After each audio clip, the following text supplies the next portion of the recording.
Alright, so now that we have learned how to use Desmos, we still need to be able to put it into our graph.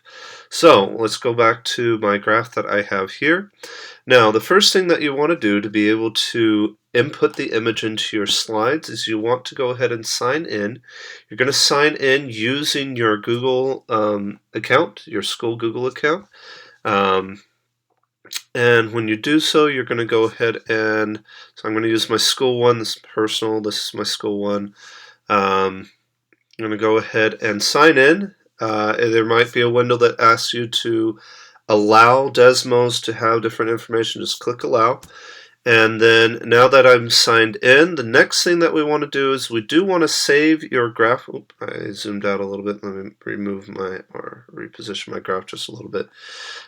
You want to save your graph, so you want to go ahead and title it and then save. This allows you, so if you need to come back to this assignment later on, it will have saved your graph, saved all your information, all that will be right here in Desmos. So just go ahead and save the graph. I'm going to title it Demo. For mine, you can title it however you want it. It doesn't really matter.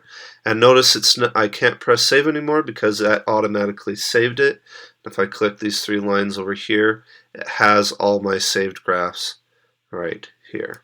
So now, if you want to input the image, this graph, into Desmos, what we're going to do is we're going to, over here, now that we have signed in, we have a couple options. The first one is to print. Next one is to share the graph. You're going to go ahead and click on that. And then we want to, this is a link. If you wanted to send a link of your graph to anything, you could do that. But we're just going to go ahead and click on the image. And notice now I have the image here. I could click here to print the image. I could click on the image down here to download it. But actually, it's really even easier than that to input it into slides. All we're going to do is we're going to click on my graph. And after this closes it, I clicked it and it downloaded. So click it, and then all you do, notice now I'm dragging it. Notice how I have the graph. I'm going to drag it up here.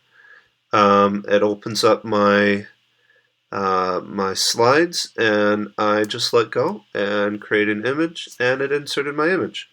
So I'm going to go ahead and resize, bring it back up, slide back up, and I can resize my graph, and now I have my graph in my slide presentation.